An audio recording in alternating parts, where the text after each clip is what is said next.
because you said it was a manufacturing Yeah. company, but what exactly do hmm you guys do as as an organization?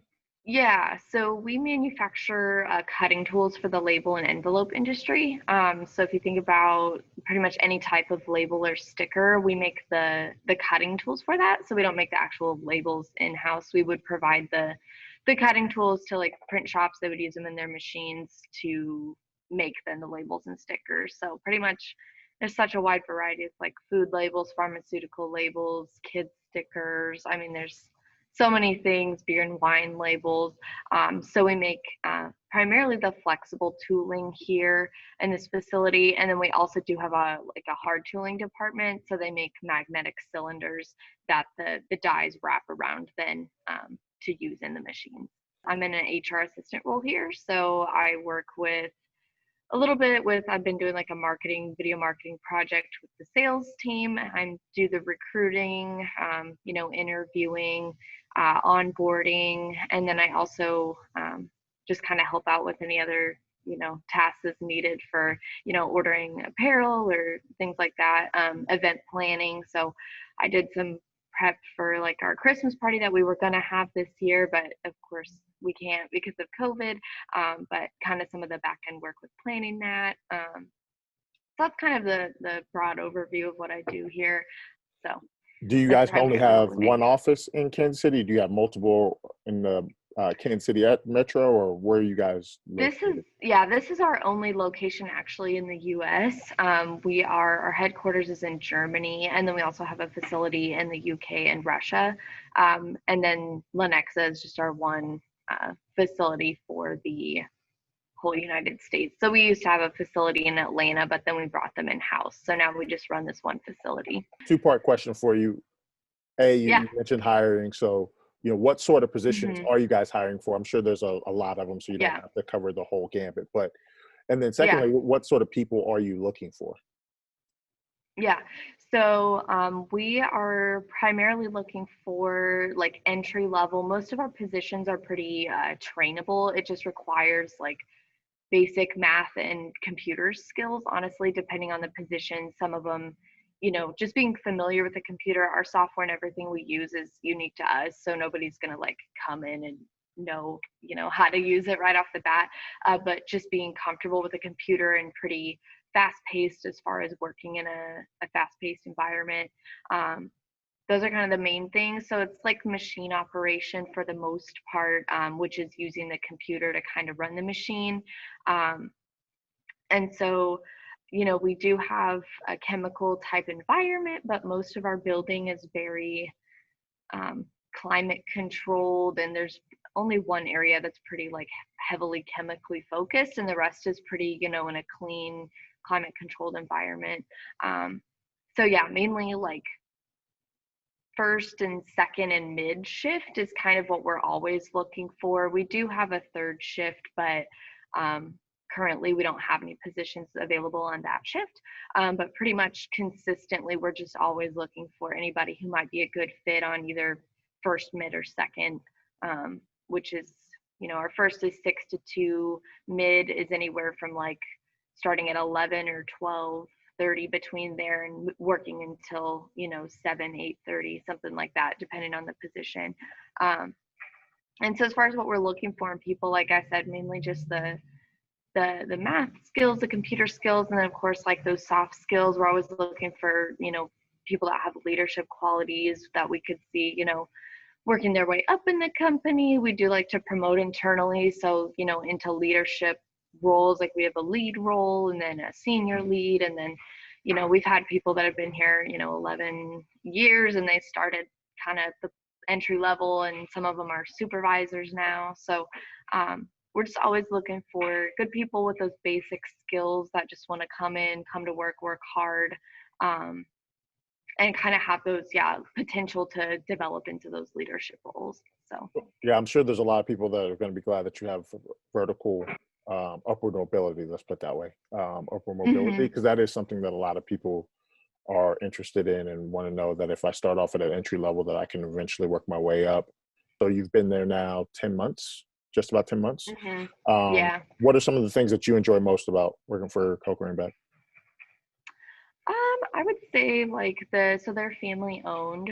So that's a really nice thing as far as like when they think about their employees, it's, like with the benefits package they offer, like they're kind of always thinking about like the people themselves. It's not just like we have about 100 employees, kind of bounce between 90 and 100, somewhere in that range. So we've grown like quite a bit, but they still try to, stay focused on each employee and, provide for them as far as a good benefits package and, just taking the time to invest in, training and possible other opportunities, being able to learn more within your, what you're interested in, cross training, things like that. So I'd say that's probably like the top few things that are kind of special about us. So you mentioned earlier that one of your roles is onboarding. And Mhm.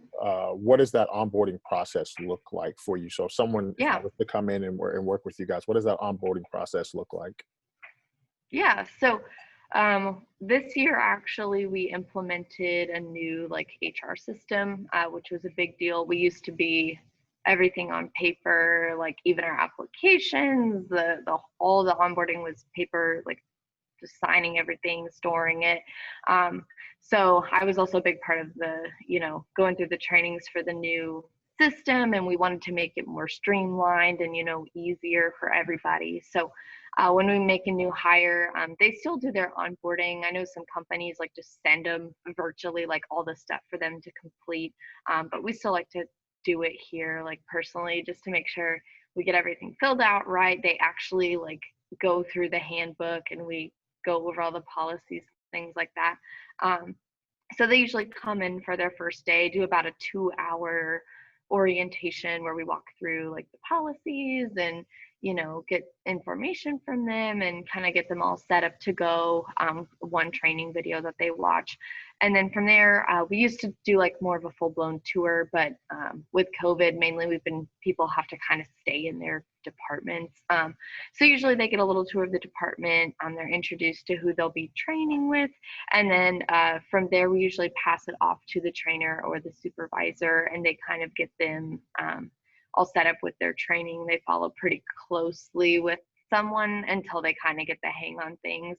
And then usually about 90 days, we do like a review to see how things are going, get feedback from them, things like that. So This might be a hard question for you to answer, but uh-huh.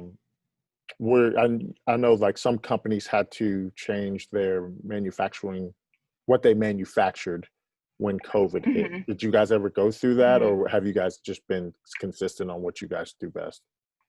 Nope. Yeah, we've been consistent, haven't really changed. I mean, as far as our internal policies, masks required, hand sanitizing stations, where people take their temperatures, things like that.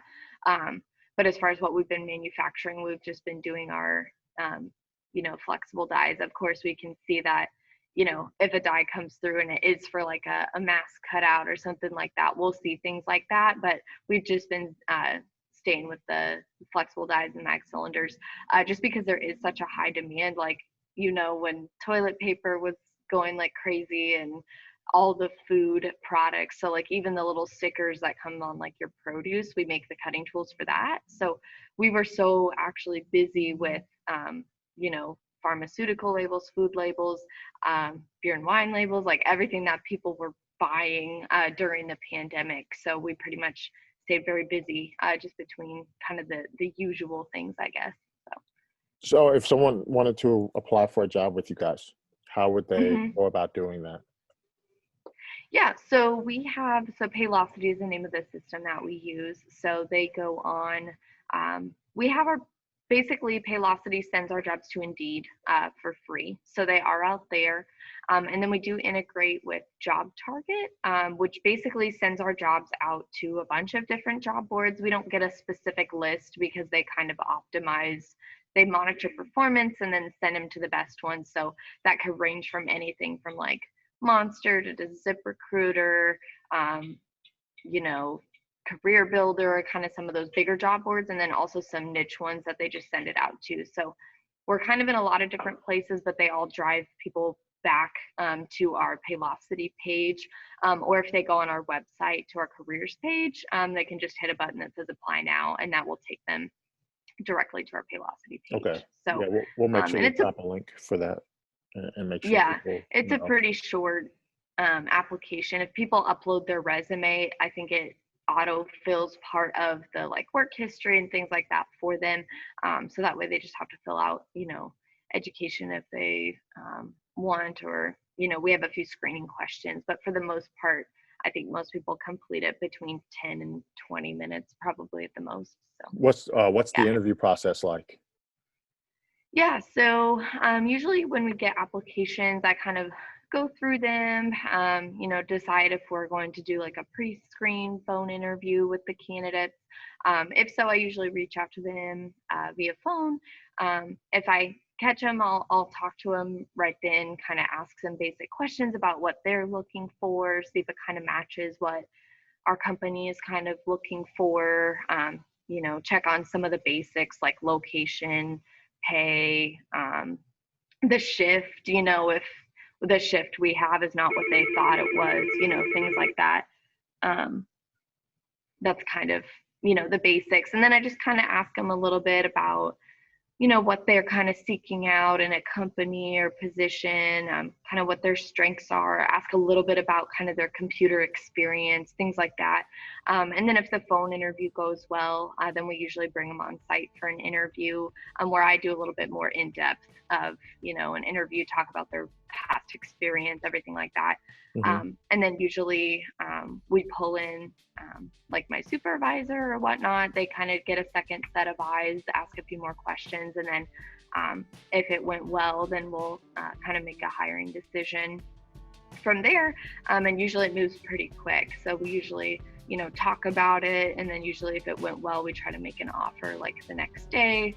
And then from there, we have some pre-employment. We do a pre-employment drug screen they have to complete, and then they can pretty much start as soon as they're ready, and as long as our trainers are available. So that's kind of what the hiring process looks like.